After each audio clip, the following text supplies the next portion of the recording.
Good evening and welcome to Fleetway's Roundup with your host, of course, me. And I'm just excited as always. Every time we be doing one of these episodes, I be enjoying my time being able to talk about these topics with you guys, knowing that you are tuning in every Friday, which first off, as I said with this big message I sent around, that's right. There's going to be a little of a change. That change is going to be the date. While I do enjoy Fridays and I feel that it does stay true to the name of this show being a roundup of sorts for the week, I also know that Fridays, that's the days when everybody wants to be in chill mode, people be getting done with work, and I'm still starting off small. So I feel that the best way to get the most reach out there so then people don't have to be feeling like it's too much of a hassle is we're going to be going back to Tuesdays. I know I did it in my first episode on a Tuesday, and that was just to get things off the ground. But I'm going to be returning to Tuesdays from now on for the time being. If something does change, trust me, you guys will be the first to know about it. But that's right. I'm going to be changing the dates back to Tuesdays when I do my show. So Tuesdays at 7:30 p.m. Central Time and all the others for the other time zones and stuff, which will, of course, when I'm sending those prompts out to everybody, you'll be seeing it. But we're going to start getting into the show because I don't want to keep you guys along, and we got a lot of topics to talk about. So one of our first topics is one I've talked about before, involving a rapper artist of sorts by the name of BBNO Money. You guys remember my first episode, I think it was my first episode, where we discussed about him and how there was a big controversy going on involving where he didn't pay an artist their full amount and essentially reached an agreement to pay only half of it and the rest would be paid in exposure. And it turned to a big thing where then the artist never got the exposure that they thought they would be getting. They started to notice a disconnect where the rapper never got into contact with them, and they had to kind of start pushing more and more to find out that, hey, what's going on here? I just want to know what's going down. And it turned into a big thing. And I talked about it.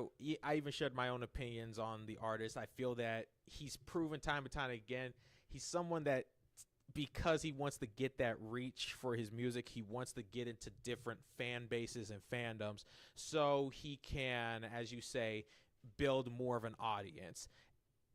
Now, I can't speak on his person. I really can't. And as far as I'm concerned, this will be like the last time we do talk about him. But he finally made a response, which, first off, I just find that so weird and strange that it had to take months for you to reply about this situation, and now you're finally giving your piece. You probably have already been reading, but I am going to read it out for you. What he said in his response is, there is conversation regarding me not paying creatives for commissions. One individual has been relentlessly harassing me because of an oversight on me not reposting their content. A month ago, I offered to pay his full rate and formally apologize, which we're going to look at that photo he attached, for being unable to repost his content to lead my audience to find his page. It was a fundamental oversight on my behalf, although they haven't stopped harassing me. I have never not paid out animators. I have commissioned thousands of artists, and I will continue to commission more because I believe in propelling art forward. Love, heart emoji. So, like I said, I can't speak on his character. If this is a genuine apology, then I'm glad he finally did address it. I just still find it so weird it took you this long to address this problem, and it was a problem that was going on for a while now. I mean, this was stuff that was going down between him and the artist, the conversations to get the commissioned piece of animation done back in December, and then he got called out on it around in February, and now we're basically almost the end of March, and now he's finally making a reply. I gave my opinion in my earlier episode where I shared I felt that he had two options he was going to do. Either A, he was going to try to disappear off the internet for a while, hope this all blows over, then try to come back, and then hopefully people would forget. He technically did that, but people ain't let him forget. And I feel that this is more of a PR move, that he has to respond. And in the image here, this is the message that he sent where he claimed in his post talking about that he was apologizing and that he would pay the artist in full rate. This is what he said. Hey, man, I want to personally say my 2 cents, and sorry this took a second. I just started tour and have had barely a chance to address yesterday. I know it may feel like I was trying to slight you here, but that genuinely was not my intention. I understand there are heightened feelings involved, and I feel personally responsible, so I want to say I am sorry. When I first responded to your message on Twitter, it was a situation of me hitting a bunch of people in my DMs to commission them. I think I overextended and didn't realize the type of content you typically do. I know we got to read through this, but first counter argument. The artist in particular, they made it very clear the type of content they do on their account. So that just feels a little weird that he's saying is I wasn't fully aware of this when the artist had made it very clear that, hey, I do NSFW animations and stuff. So that's just a heads up. If that's a problem, let's not move forward. He made this stuff clear. But again, we'll continue reading. This is not a slight on NSFW artists. I absolutely respect what you do, but I cannot in good conscience retweet your video knowing how many younger fans I have and what they would see if they clicked through your profile. The animation was a super banger, though. It was simply an oversight from me and my team. We should have caught the oversight and made it clear from the jump we wouldn't be able to repost. I take full responsibility for that since I'm unable to hold up my end of the bargain and I do more than comment on your video. It's only fair I pay your full rate. I'll go ahead and send the balance. Sorry again for the confusion. So, I think, like I said before, it is very good that he responded to this. I still just, it's hard for me to find that genuine feeling because the artist that he's talking about here, this is not the first artist where, as I expressed before, him and his team have tried to haggle down prices, which first off, that's not a bad thing. It's a business standpoint. You can't have businesses without having negotiations. The problem is that there's been multiple accounts of them trying to make artists bring down their prices. And another thing, it kind of comes off as predatory because a lot of artists on social media, they're not too well known in business, especially when it comes to their commission rates. I've seen through a lot of the proof where these artists, either they're too excited at the idea that they get to work with someone as big as BBNO money, and so they short sell themselves, or they think about, okay, maybe I could get some exposure out of this, so maybe I'm willing to drop down the price. And so it comes off as a little predatory that you're going for these artists, you're haggling them to drop their prices down because you know somewhere down there that, hey, these artists don't know how to stand by their prices, so let's try our best to see what we can get out of them. But they've also had times where artists have refused to move forward with them and have even essentially kind of told them, hey, I don't want to move forward. This is my price. Take it or leave it. So it's just a big situation. And a lot of their comments are people who have been defending him, people who are friends of his, saying, hey, he's not that bad of a guy. He's helped me pay prices. And for every artist that has been paid in full compensation for their work with him, I'm happy about that. We're all about supporting artists here. But for all the artists that you tried to haggle their prices down, and especially for this artist that not only you haggled his price, but you didn't keep your end of the bargain to promote him on your whole music video, it just doesn't feel right. Now, as he even said, he didn't feel comfortable with the idea of, I didn't want my younger audience to know the type of content you make. Well, there's a big contradiction that a lot of people actually in these QRTs have pointed out, is that the dude has actively on his TikTok made music videos with OnlyFans people, and even some of his songs titles they're far from being acceptable for younger audiences. So he gets kind of caught in a lie here, because where is it that you're drawing the line? You don't want to properly support or promote an NSFW artist supposedly for your younger fan base, yet you did a cosplay of a video game character with you wearing a thong. You see where there's a problem with that. You have a cosplay, you're wearing a thong. You have the same supposed younger audience that you have is going to see that. You have songs titled Submissive and Breedable, NSFW, etc., etc. Your most recent Welcome to Brazil song literally has you talking about women showing you their tatas. You see where there's a problem with that. Where are you drawing a line in your head that you having OnlyFans artists on your music videos, having them tagged in your videos, etc., etc., and having songs named the way you named them is acceptable for your supposed younger audience, but you simply posting an artist that you haggled down their price to make art for you, that was where you drew the line. It just doesn't it just doesn't make sense to me, and it just sounds like you're getting caught in a lie, and that once again this is you trying to kind of save face and be like, hey, I'm sorry with this and this, a tactic that a lot of people who get caught in controversies tend to do. Most popular, Logan Paul, KSI, Mr. Beast. These are people similar in vein, that they were big name YouTubers, big name content creators. They get caught in controversy, and then they turn around and they try to either go off the internet, see if things maybe die down. If it doesn't, they then make a big apology post talking about how sorry they are. But then, trust me, by a month or two or even a year after, they'll get into another controversy again. So it's just, this feels like another tactic similar to that. Like I said, I can't fully judge him because maybe he is being genuine. Maybe this was something that he didn't intend to get as bad as it did. It still just feels wrong. And before we move on to our next topic, I even want to just read out one of these QRTs from someone that I do like a lot of his content, named Omni. He talks about a lot of new stuff on social media and breaks it down. He has made some videos on it too.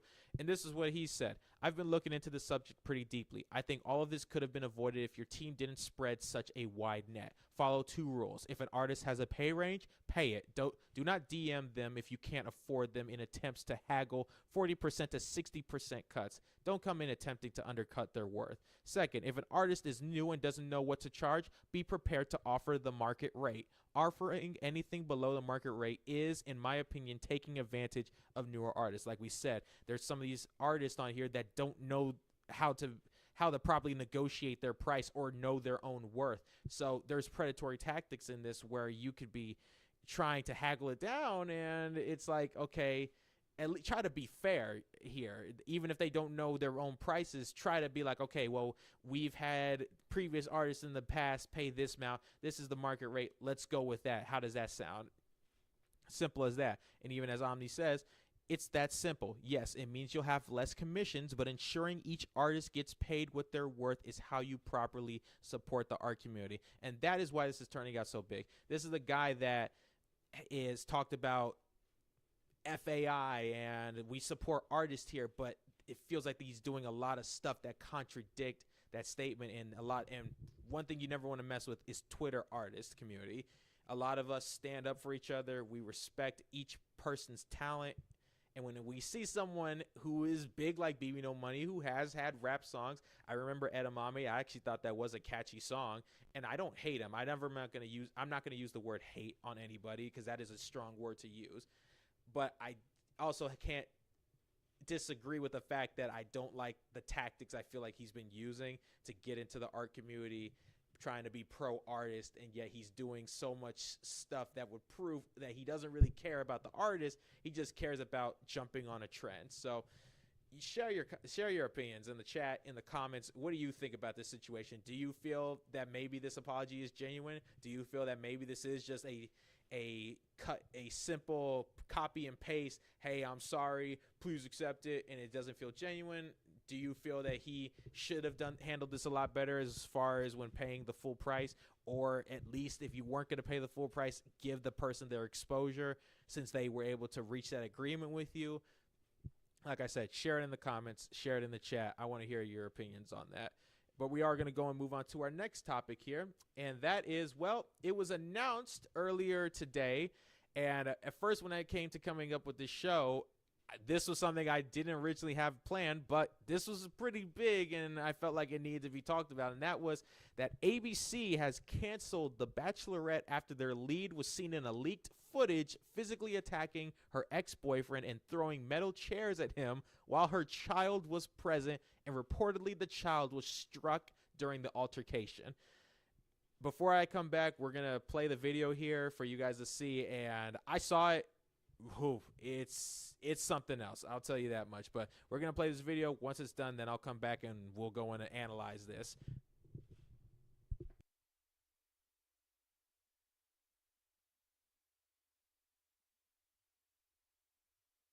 This is called physical abuse. Yeah. Yeah. See, Taylor, this is all you do. It's the only thing you know how to do. Holy shit. It's okay. I don't give a Let me go. Stop. Dude, leave me alone. Oh my gosh. Your daughter is right here. Oh my gosh. Oh my. This is called physical abuse.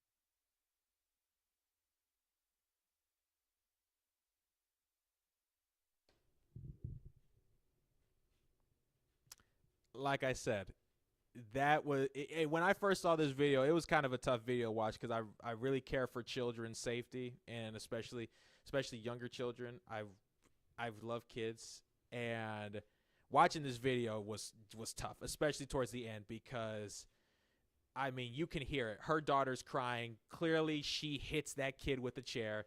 And I could completely understand why they would go and cancel the show because of that. You cannot have someone representing your brand who is caught in a video as serious as this, not only abusing their ex-boyfriend in the matter that they are doing, where he is clearly not fighting back, he's not throwing anything at her, he's not putting her in no chokeholds, he's simply trying to stick his hand out and keep her away, and you see she's putting him in chokeholds, she's throwing metal chairs at him, she's trying to kick him.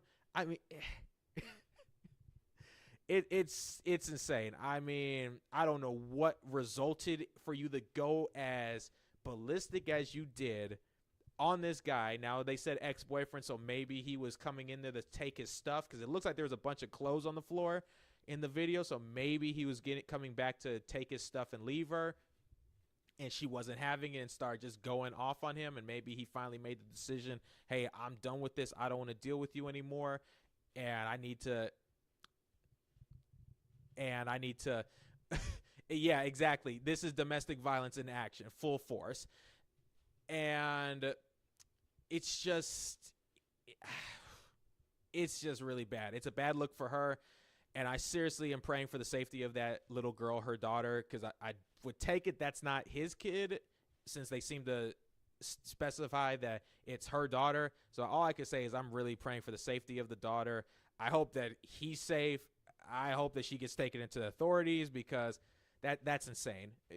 Completely insane. I hope that any injuries on the daughter are not severe, because to be swinging a metal chair like that, and clearly it sounded like it made contact. You hear the baby crying.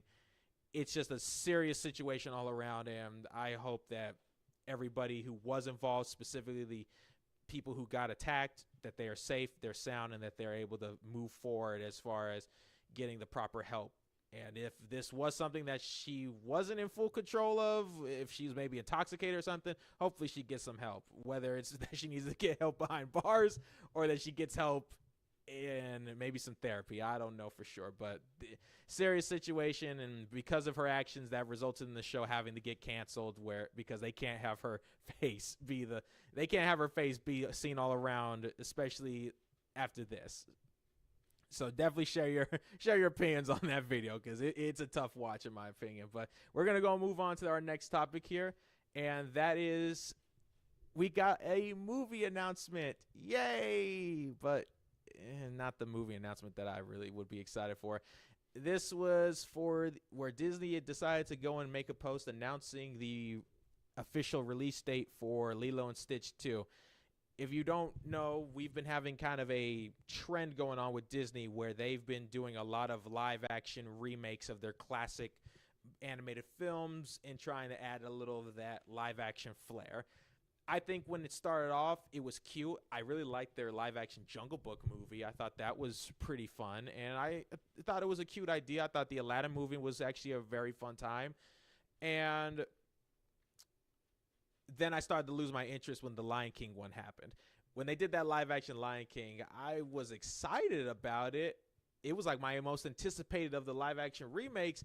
Then when we went to the theater and saw it, I ended up walking out very disappointed. It felt like the exact same movie, but with less color, less vibrancy. It just didn't feel it just didn't feel like it had any passion. It felt like this was a clear money-making scheme, but it still did good. It made $1 billion, and they just kept on pumping out more and more of these live-action remakes, all varying in quality.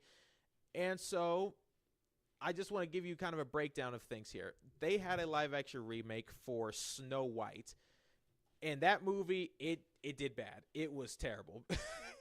No one liked it. The critics didn't like it. The fans didn't like it. It did not do good in the box office. It just got bashed. As you can even see, it got 39% on Rotten Tomatoes, 2.2 out of 10 on IMDb. No one liked it at all. And so it was then being rumored and reported that Disney was going to start maybe backpedaling away from doing these live-action remakes. They were starting to see that now these weren't being as profitable as they would have liked. And for us animation fans, we were rejoicing because we were like, okay, this finally is it. No more of these live action remakes. That probably the last one was going to be that Moana one that they're working on, which at least with all the other live action remakes, they were remaking movies that had came out all the way in the 90s, 70s, etc., etc.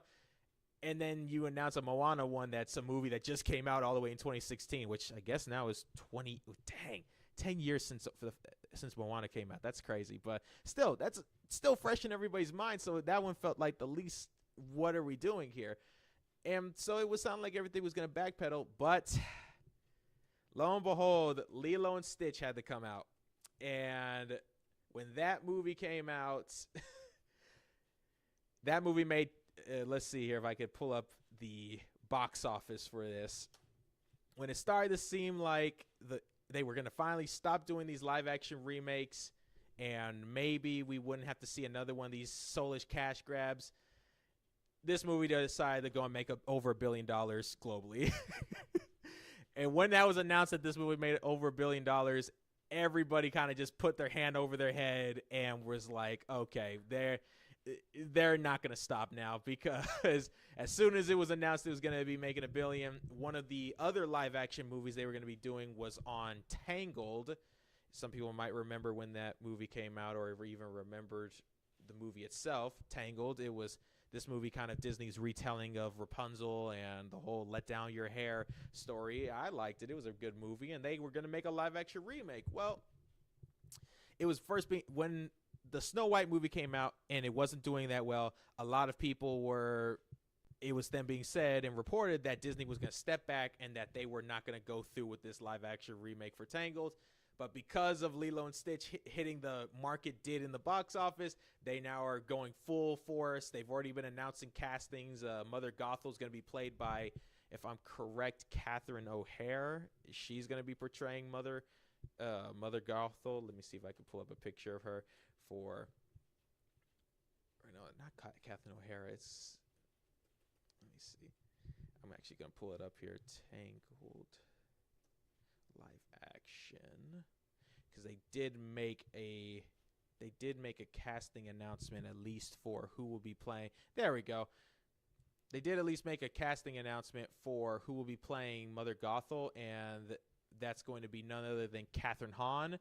You've probably seen her in a few movies here and there. So essentially what we're trying to say here is that after seeing how much money that movie Lilo and Stitch made, they're starting to see that, oh, maybe we can still make money off of these. So they're now going back into full force into this live action. The live action Moana movie is going to be coming out, which I really liked that first Moana movie. It was a fun time.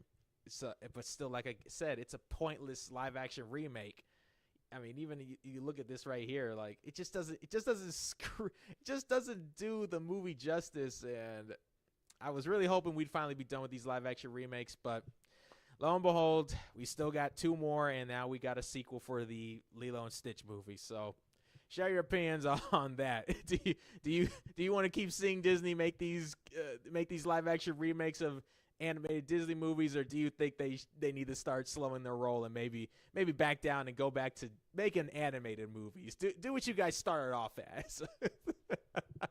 But we're going to go and move on to our next topic here. Since we are talking about movies, one movie that we've talked about before and everybody's been waiting for, Spider-Man, Brand New Day, got its first trailer this week. And this was a very anticipated trailer. Everybody had been waiting for it. Sony had done an interesting marketing tactic where they decided before they released the full trailer, they started releasing snippets of the trailer each day. Well, no, not each day. Literally the day before the trailer was coming out, every hour or even every minute, you would get a new clip from this trailer get released. And it built up hype, but it still felt weird just because it felt like it could be spoiling. But the clips they released, they definitely didn't spoil anything of what was shown. And I'm gonna play the trailer in the background. I'm probably not gonna have the audio since I know Sony is a little bit more, they're a little more strict when it comes to their stuff being shown, so I'll probably like play the trailer and pause it while I'm talking. But it was a good trailer. I mean, this is what a lot of us Spider-Man fans have been waiting for. Just as you see, the vibes of the movie look different. I love the suit, the webbing on it. It looks so good. Even just the cinematography behind this, it looks like they're going for a lot more of a serious, more darker. Look at that. It just, a beautiful shot there in the mask as he's falling down. And as we see through this movie, essentially the trailer breaks down how after the events of No Way Home, where he had to get everybody's memories erased so no one remembers that Peter Parker is Spider-Man, he has to go through life just being your friendly neighborhood Spider-Man and not having the help that maybe he once had when he was starting out. And as we're seeing, he's getting beaten up. He's going through a lot of new trouble.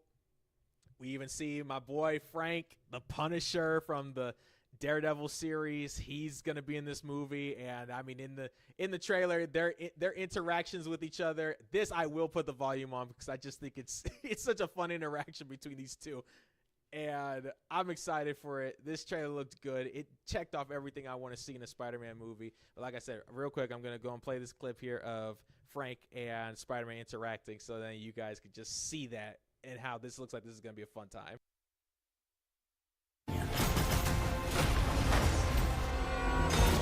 The hell, Frank? You just hit me with a van! Quit your whimpering. Suit yourself.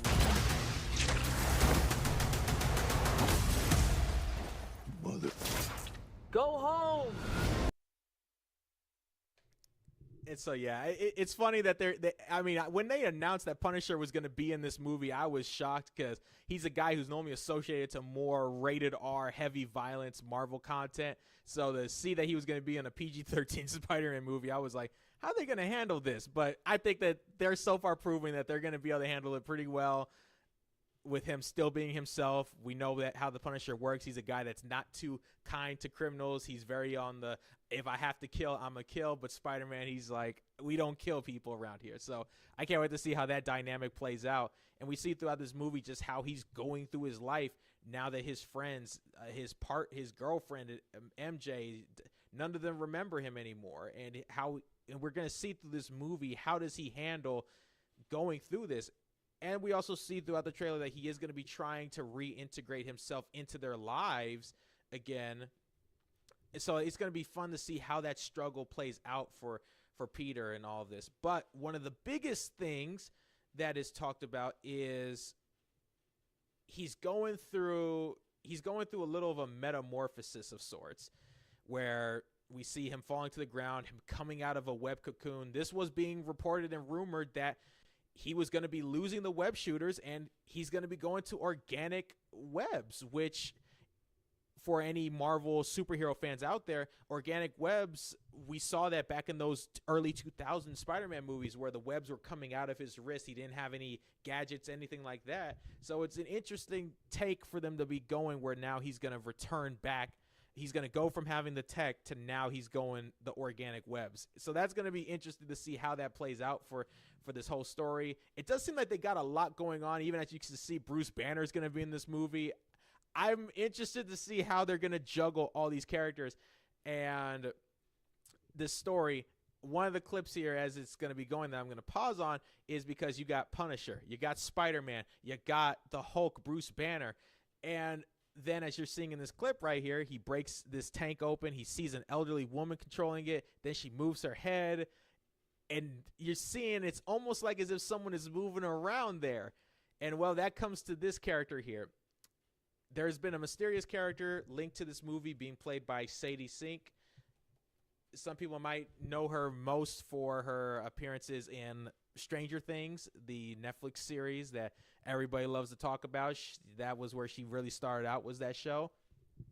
And she's going to be playing in this movie as an unknown character. No one knows who she is, but a lot of rumors and reports have been suggesting that she's going to be playing as the MCU's version of Jean Grey, which is, for all the X-Men fans, that is, hold on here, if I could hopefully get a decent picture. That is this character. Everybody should remember from, if you're a huge X-Men fan, she has, of course, been the telepath of the group. She's always paired up with Cyclops in a romantic sense.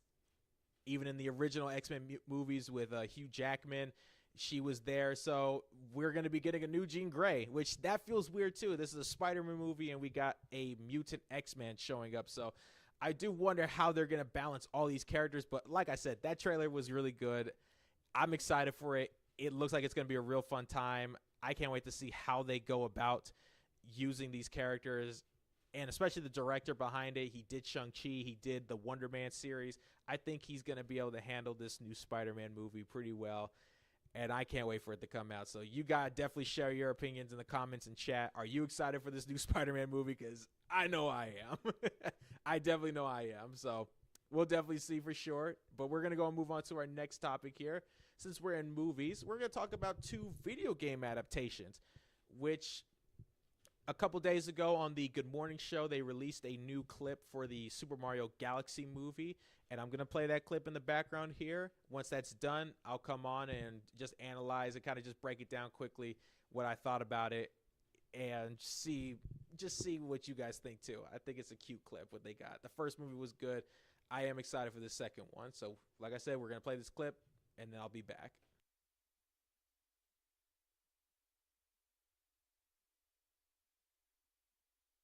You're missing your own party.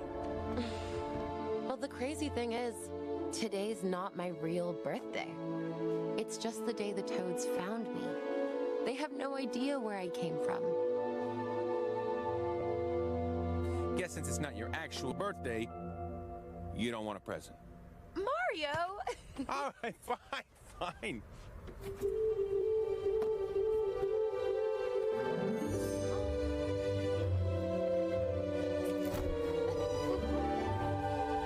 love it.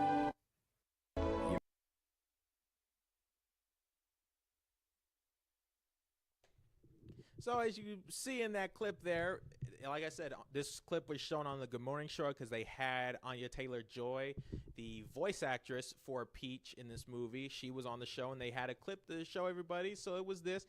As we see in this clip, Peach is talking about that it's supposed to be her birthday, but it's more so the date that the Toads found her in the Mushroom Kingdom, like that was shown in the first movie. So she's feeling, you can see that she's kind of feeling a little left out. She's feeling not close to home and everything because she's feeling the implications about how this isn't truly her birthday, and she still doesn't know much about her. But we see this cute little interaction between her and Mario where he goes and gives her a present. Me being a video game fan and a Mario fan, I instantly knew where this was going when he handed her that box. When I saw that this long pink box, I'm like, okay, there's going to be only one thing, and it's, of course, her umbrella, which she's very much known for. If I could pull up some pictures here. And a lot of the video games, she's always had an umbrella. It's been kind of synonymous with her in almost every game she's ever popped up in. So it's cute that that's the way that they're introducing for her to get her iconic umbrella, is from none other than Mario. And I think it's a cute clip. Overall, from everything I've seen from this movie, I'm excited. I'm hoping they're able to handle all the different topics, because this movie seems like it's going to handle things from multiple games like the first one, but they got the title of Galaxy. So I'm hoping they're able to show all the topics in general, but still not make this feel like it was just a cash grab to put Galaxy in the title. So we'll have to see. Definitely, like before, share what you think about that clip.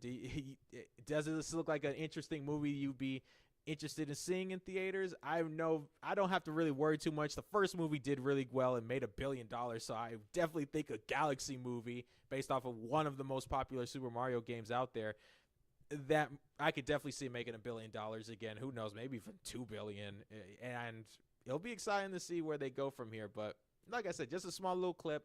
I thought it was cute, so I felt like talking about it because it does intertwine with it being game accurate with her getting her umbrella. So once again, nice little clip. I'm excited for the movie. Share in the comments of the chat, are you excited for the Super Mario Galaxy movie? And then since we are on to video game adaptations, I gotta go into one of my favorite video games out there, and that is Sonic the Hedgehog. We've talked about earlier episodes about the cast announcement for Amy Rose being played by who her actress would be voicing her. And they just recently, literally yesterday, did a title reveal. They typically do this with upcoming movies where they'll reveal the title, kind of give off who the cast is going to be, who's going to perform in this movie, etc., etc. And so they did a 37-second one. I'm going to play the clip just like before. You'll watch it, and then I'll come back to kind of give my breakdown, because there are some things to kind of talk about with this little trailer from a cast member that will be returning, as well as what this movie is going to be focusing on. So once again, going to play this clip, and then we'll be right back.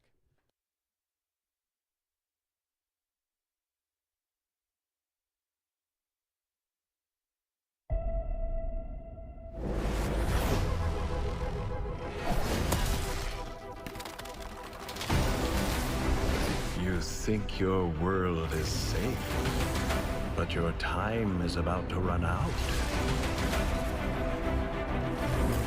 The chaos has only just begun.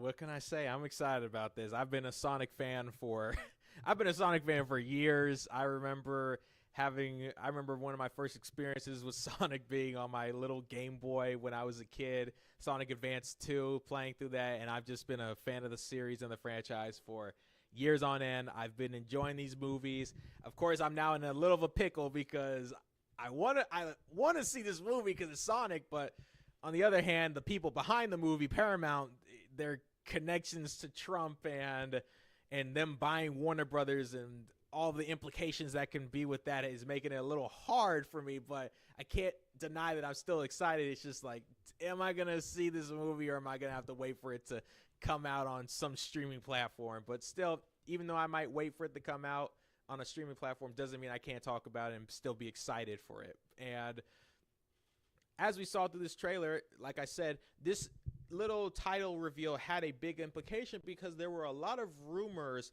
surrounding one of the cast members, aka Jim Carrey. Everybody should know who Jim Carrey is. He played in The Mask. He was the Grinch. He's been in all kinds of roles, but his most biggest one recently has been the Sonic movies, playing as the titular villain Eggman. And as you saw, it looks like it has been confirmed he will be back, which there was a lot of rumors suggesting that the third movie was going to be his last, but it does feel like that's been a trend that it's always, the third one was his last, the second one was his last. But it really sounded like the third was going to be the last movie he was going to be in, and it sounded like they were going to make a pivot to a new villain, which they did essentially in the last movie introduce a villain in Metal Sonic. So it'll be interesting to see how they do go about bringing Eggman back, because he did have a little of a redemption arc at the end of the third movie where it seemed like he was going to maybe turn over a new leaf, but it seems like he's going to be back to his old shenanigans, or who knows, because there's been a lot of hints even through this title reveal. It looks like they could be getting into a lot of time travel stuff. And what this trailer has also shown is the game they're obviously going to be focusing on is the titular Sonic game, Sonic CD, where the villain, as you saw even in that trailer at the end with the glowing red eyes, Metal Sonic, was introduced. And it looks like that's what this movie is going to be heavily focusing on. is Metal Sonic being the main antagonist along with Eggman. But one of the things in that game was there was a lot of time travel stuff. There was the time stones in these games where you were able to basically travel to the past, present, and future. If you travel to the future, you would see Eggman 1. He turned the whole world into robots, all that kind of stuff. And if you went to the base of the essential point of the game was that you had to be going into the past to, if you wanted to get the good ending for the game, you had to travel back in time, try to destroy remnants of Eggman so then he couldn't win in the future. And so it looks like essentially the game plan of where they're going with this fourth movie is that it looks like they're going to try to it looks like they're going to essentially make Amy come from the future, or maybe she's going to get a prediction or something about what's going to happen in the future and is going to try to show up and help Sonic and them stop Metal Sonic and Eggman from successfully taking over the world and succeeding. I don't know where they could go with this, but overall, I'm excited. I mean, from Amy being in this movie, Metal Sonic being in the movie, CD is a fun game. I remember playing that a few times. I remember having on my Xbox 360 the Sega Genesis collection, and I remember playing Sonic CD on there. I remember when I had some of my old iPhones back in the day playing the mobile version of Sonic CD. So I've played a lot of Sonic CD back then.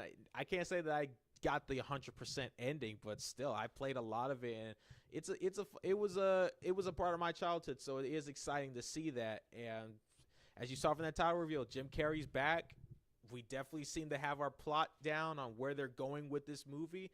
And you got to tell me in the chat or comment, are you excited for this fourth Sonic movie? Do you think that the fourth one should maybe be the last, or do you think they should keep it going? Because clearly Paramount sees that this is their most thriving franchise they got actively going on right now, is these Sonic movies. So should they keep it going, or should they finally maybe reach an ending point, maybe by the fifth movie or something? We'll have to definitely see. But share your thoughts in the chat and comment below. We're going to go and move on to our next topic. Since we are talking about essentially video games, we got to talk about a brief little controversy going on in the fighting game scene. No, this does not have anything to do with the aforementioned Street Fighter movie that we talked about in one of my previous episodes, but this does have to talk about Street Fighter. And that was, as a couple days ago, one of the characters had released in the new DLC, aka Alex, in the new Street Fighter 6 game. There's a lot of hype with him coming around from his new redesign. Everybody was pretty excited about his inclusion because the guy hadn't been seen in a Street Fighter game since Street Fighter 3, all the way back in, let me see here, all the way back in, when did Street Fighter 3 come out? I definitely know it was before I was born. 1997. Yeah, that was its initial release date, was back in 1997. Where were you? Where were you in 1997 when the Street Fighter 3 came out on arcade consoles? If you were ever going around into the arcades, putting your coin on the machine, telling someone, hey, I got next. Where were you in that time? But yeah, so this character, he hasn't been seen for years. I mean, almost, we're in 2026. His last appearance was in 2027. So almost a decade, or multiple decades. And so the big controversy behind this character with him being in this new game is every character, whether it's characters that were released on the launch date or in the DLC. If you don't know, DLC stands for downloadable content. This is where they are able to have the base game, but then add extra little things in for more money, of course. That's how they get their more money, is to have people pay for DLC for additional content. Well, the controversy going on is people ain't too happy with the new story stuff they've done with Alex. You've probably already read what the controversy is, but essentially they revealed in his story that he has gotten married to a character that has been introduced in it back all the way in Street Fighter 3, and that was Patricia. He's gotten married to her, but the problem is that when you read between the lines, Alex was essentially, because of what happened to his mom and his dad, he got adopted by the guy you see here in the picture I got, who was kind of his he was his father figure. He adopted him, but as you see, he was Alex's mom's cousin.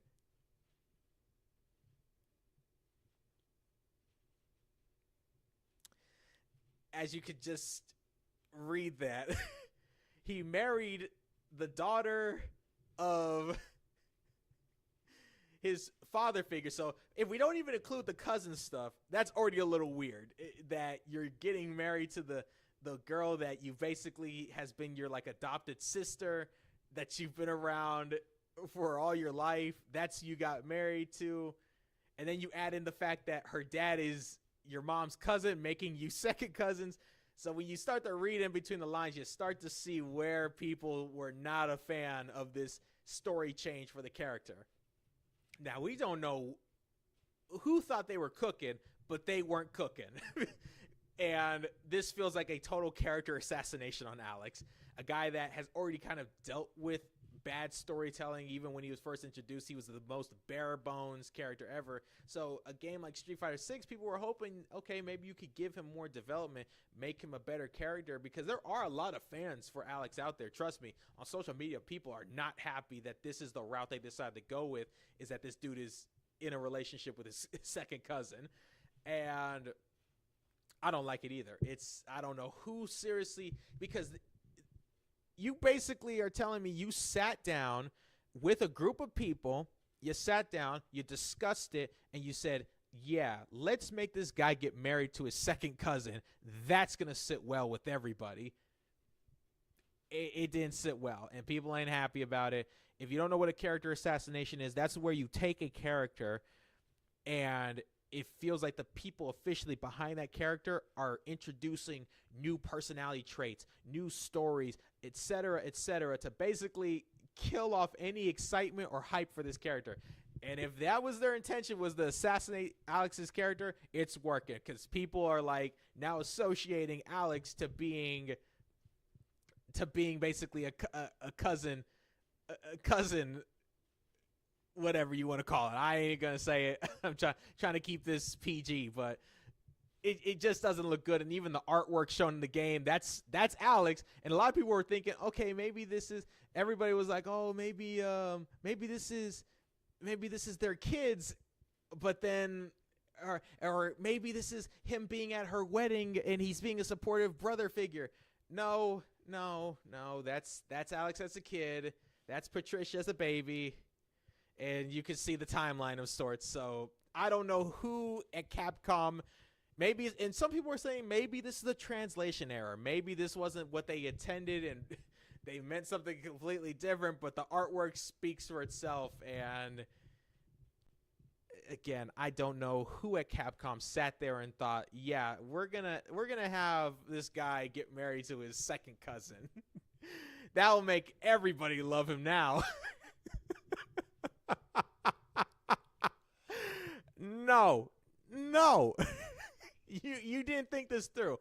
So once again, the chance for Alex to get his redemption, to come back in this new Street Fighter game, and you made him get in a relationship with his cousin of all people. You messed up, Capcom. Thanks a lot. You ruined Alex again. Now we'll have to wait 10, 20 years for him to maybe get a redo on his story to be better.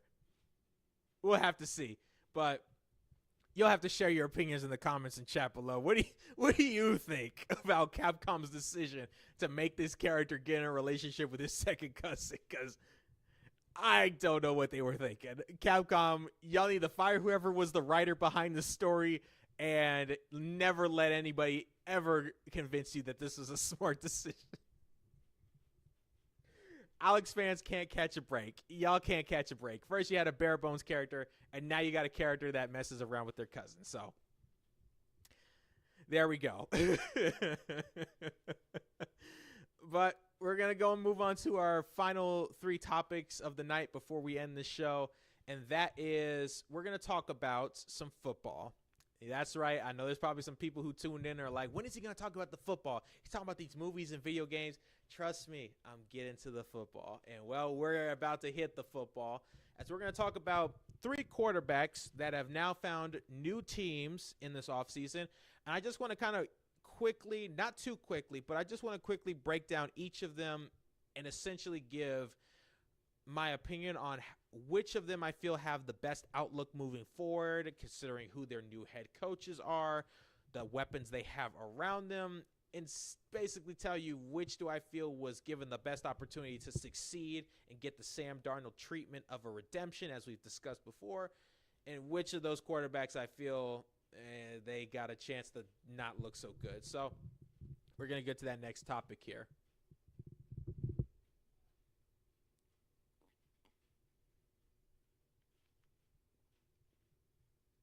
This I had to make sure it changed because in my last episode I had no water, and since I have to give this information to you guys and talk as much as I do, I almost noticed that my voice almost went out last week. So I am making sure I don't make that same mistake again and have some water on the side so I can be good with this. But the first quarterback we're going to talk about here is Kyler Murray.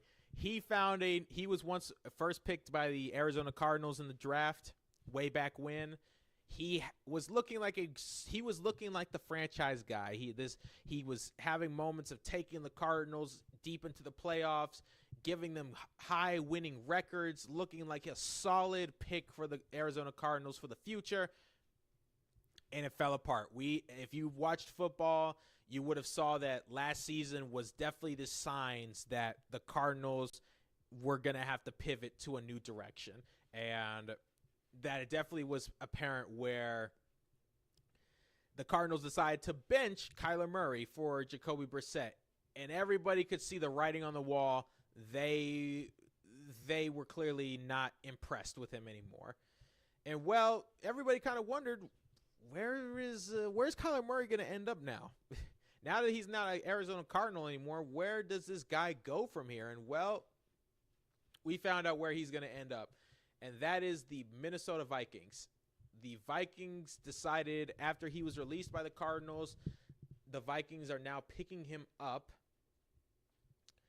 because we also know that the Vikings are a team that also have some struggles going on for them. This is a team that, as we saw, they had a rookie quarterback in J.J. McCarthy that they drafted back in the 2024 draft. He did not play a single snap for the Vikings, but then he had an opportunity to show what he had in 2025, and he didn't show a lot. He either didn't play because he was injured, or when he did play, he didn't look good. And so now we're seeing that the Vikings, it almost looks like they're ready to move on from J.J. McCarthy as they went out there and grabbed Kyler Murray to essentially be the guy to compete with him for the starting job. Jeez, they got so many ads on here. And then they don't want you to have an ad blocker because it just takes away their revenue. Whatever, but still we're on to this. And Kyler Murray, his new landing spot is with the Minnesota Vikings. I don't know how much Kyler Murray has left in the tank. This is a guy that it's going to be an interesting fit because the head coach he has there is Kevin O'Connell. We know Kevin O'Connell did win Coach of the Year back in he won the Coach of the Year back in 2024 when he had Sam Darnold as his quarterback, and he had this big revitalization for Sam Darnold becoming really stepping into his own. And we see where Sam Darnold is now. He's with the Seahawks, and he just won a Super Bowl. So Kevin O'Connell, he has a reputation of being able to take a quarterback and kind of make their career good again. But as we saw, he couldn't do anything with J.J. McCarthy. And even when he had Carson Wentz, for example, another veteran quarterback that may see if he could work under that offense, he didn't look that good. And Now the question is Kyler Murray the answer? And I don't really know for sure. I mean, is it cool that Kyler Murray was a fan of the Vikings ever since he was a kid? Yes. I mean, that's cool. It's cool that you get a quarterback that's like, oh, I've been a fan for years. I've had Vikings stuff all my life. I remember being devastated when Brett Favre threw the interception, et cetera, et cetera. but that's not going to carry a whole lot. I mean, and now I can't compare myself to Kyler Murray because I don't have that talent. But that's like me saying, since I'm a Green Bay fan, that, I was a Green Bay fan all my life, and I was devastated when the Packers didn't make it to the playoffs or couldn't make it back to the Super Bowl. And it sucked to see Aaron Rodgers gone. But if I can't work, if I don't have the talent, that don't mean anything. Being a fan doesn't matter that much. And so Kyler Murray, he's got his work cut out for him. He's going to have to prove a lot on that field. But he's got weapons. He's got Justin Jefferson to throw to. He's got Jordan Addison. So he has people he can throw that ball to. But everybody has talked about Kyler Murray and that his stature. He's not the tallest quarterback out there. If I can find it, actually, let me see. He's 5'10", which, I mean, is tall, but quarterback standards, that's pretty short. And even if you look through footage, the guy, when he's standing behind those tall offensive linemen, he struggles to see over them to see where he has to throw the ball. So that's where a lot of his talent is in his legs, where he runs out of the pocket and then he's able to start to throw that ball, and that's where his potential and talent is best shown. But here's the problem. Kevin O'Connell, the head coach who's going to be coaching and calling up the offensive plays, he doesn't really work with the whole quarterbacks coming out of the pocket. If you don't know what the pocket is for my non-football fans, that is where you see the quarterback, once they get the ball snapped to them, they're standing in the backfield, they got the ball, and that little area they're standing in, that's the pocket. Kevin O'Connell is a guy that works with quarterbacks to stay in that pocket and to be able to let plays develop and to then send the ball to who they feel is the best option available. That doesn't work for Kyler Murray. He's not a pocket quarterback. He is a quarterback that, because of his short stature, he has to run out of the pocket and see what is developing so that he can then throw the ball. So this is going to – I definitely would have to say Kevin O'Connell and Kyler Murray, they got their work cut out for them to see if this works out. But compared to the next two quarterbacks I'm going to talk about, I do feel like Kyler Murray does have the best chance out of these three to have a revitalization of his career with Kevin O'Connell and the Vikings. Do I see him taking them to the Super Bowl?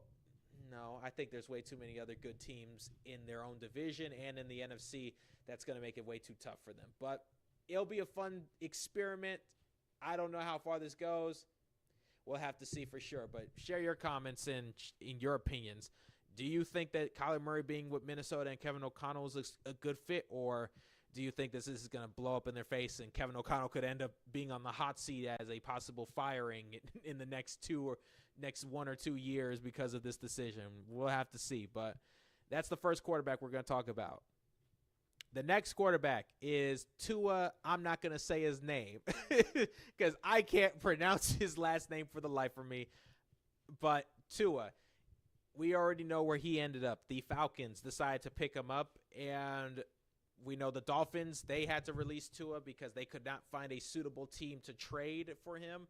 So the Dolphins had to just rip the Band-Aid off, let Tua walk, go into free agency, take up that dead cap money, and see where they go from there. Tua's career has been quite the interesting one. Hey, watching from Atascocita. Okay. All right. We got people coming from Atascocita watching, and we got Compton in the house. All right. Hey, that's good. Glad to be known we got this reach in Compton and Atascocita, Texas, watching out here. But we're going into this, we're going to talk about Tua. And with Tua, he's had a very interesting career. This is a guy that has had so many concussions. He's the guy, even when it looked like he was starting to get good, he then has a concussion and then he falls off. The Atlanta Falcons are taking a big risk.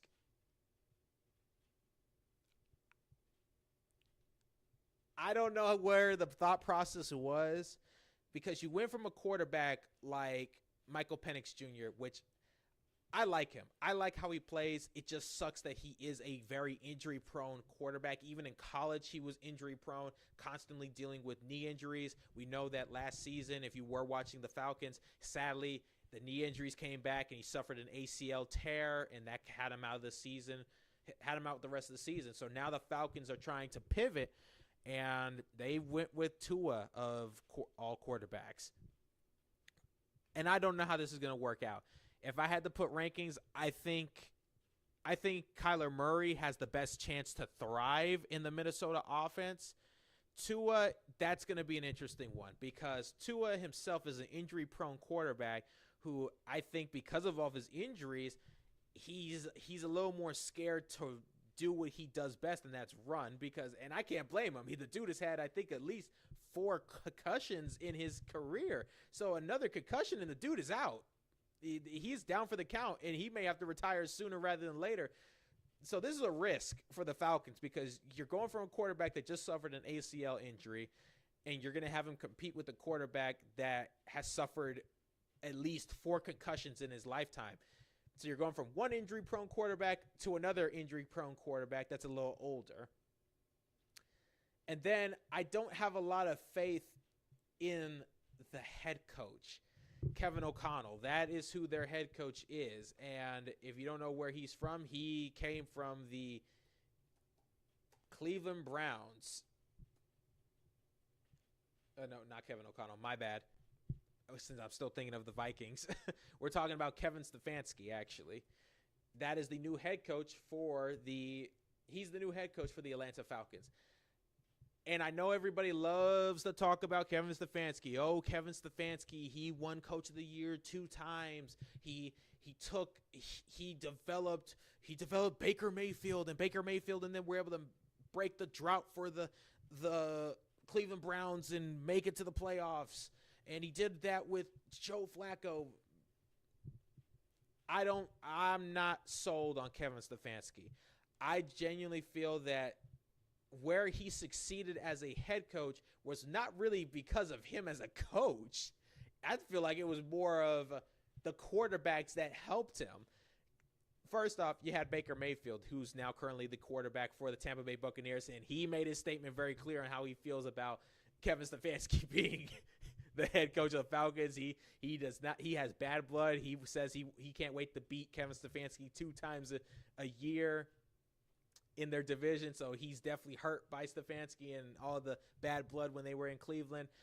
But Baker Mayfield, I think Baker Mayfield is a guy that's going to make any head coach look good and be able to propel them up. I think that's the reason Todd Bowles still has his job as the Tampa Bay head coach, because Baker Mayfield, even though I feel Todd Bowles needs to be gone, but still, Baker Mayfield is a quarterback that I think makes head coaches look good.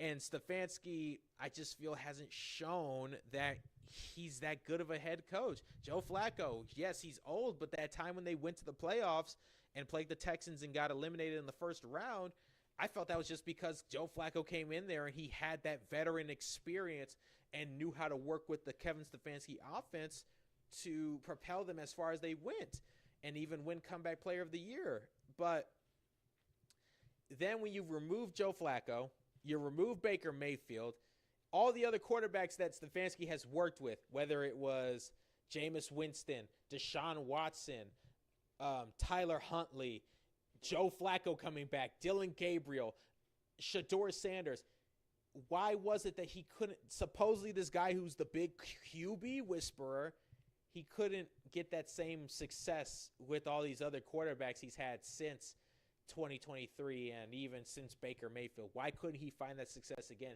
So I'm definitely down on the Falcons and Kevin Stefanski.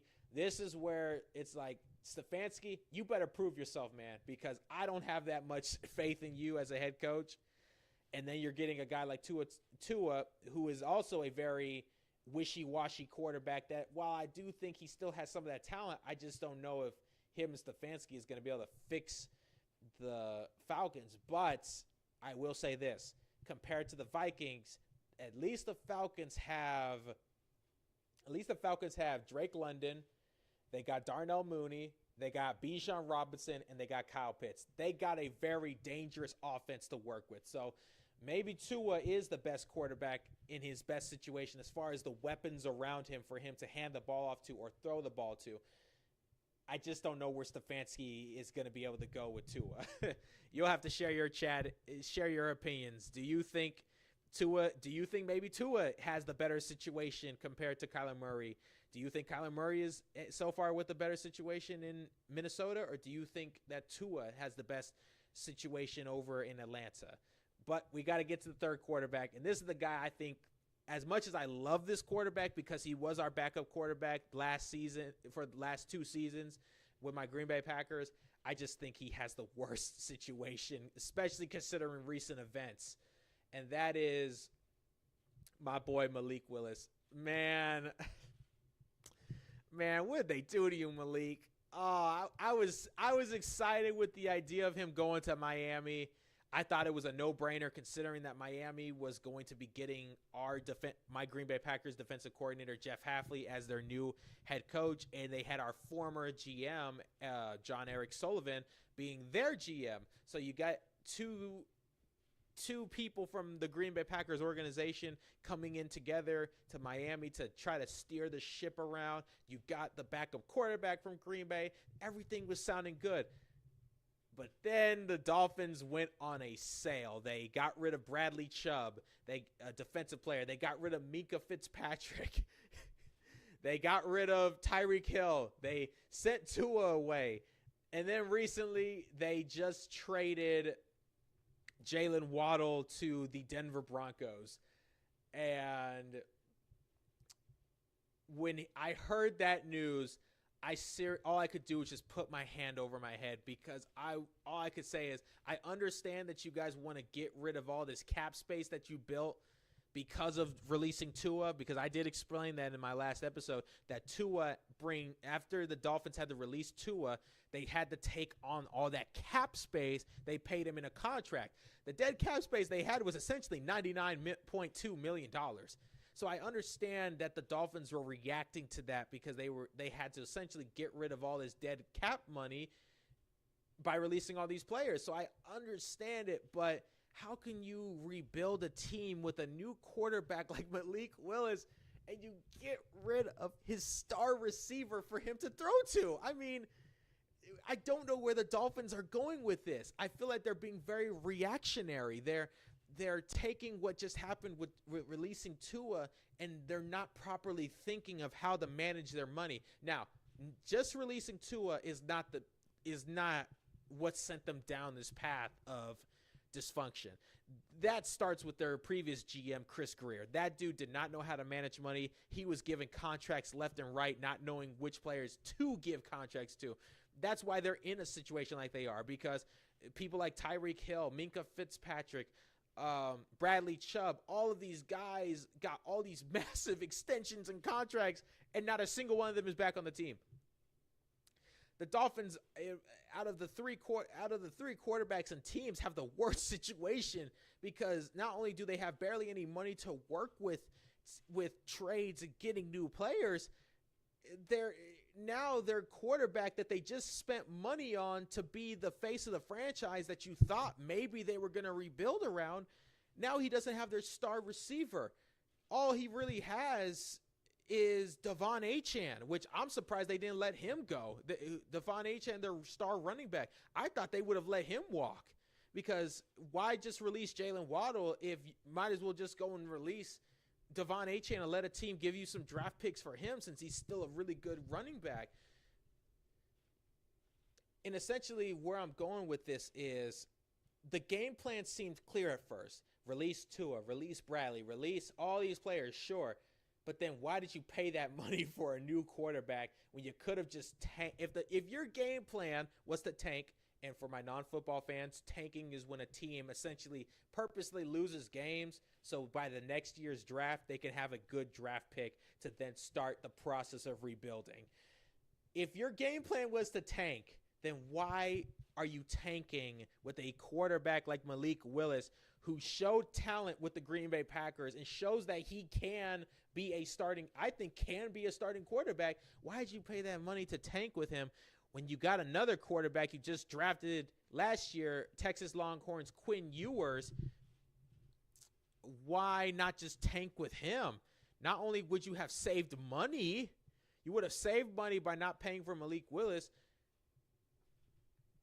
but you wouldn't have wasted Malik Willis's talent. And I just don't get the game plan. I really don't. I don't understand why would you go through all of this trouble to get Malik Willis and bring him into a situation where he is seriously going to have to sit there and watch as they have to take at least 1 to 2 to possibly by 2028 until they finally get their stuff together.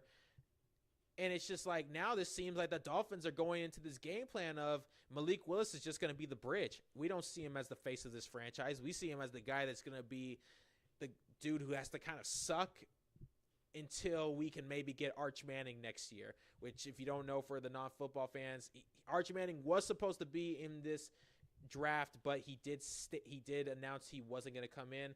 If you recognize the last name, he is related to Peyton Manning and Eli Manning.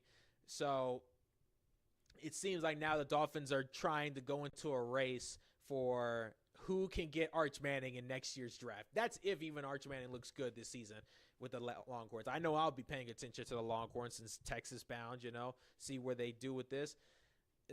So it looks like it's now just going to be a race between the Arizona Cardinals, the Miami Dolphins, and the New York Jets on who is going to get their hands on Arch Manning by next year. I feel bad for Malik Willis, and like I said, I don't think there was any way I could argue that Malik Willis had the best QB situation among him, Tua, and Kyler Murray, because now he's in a team that's basically self-imploding on itself and clearly has a game plan to tank.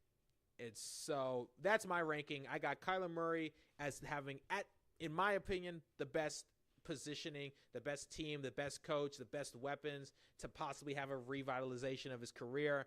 Then I have Tua with his coaching staff, his weapons to throw to and all of that.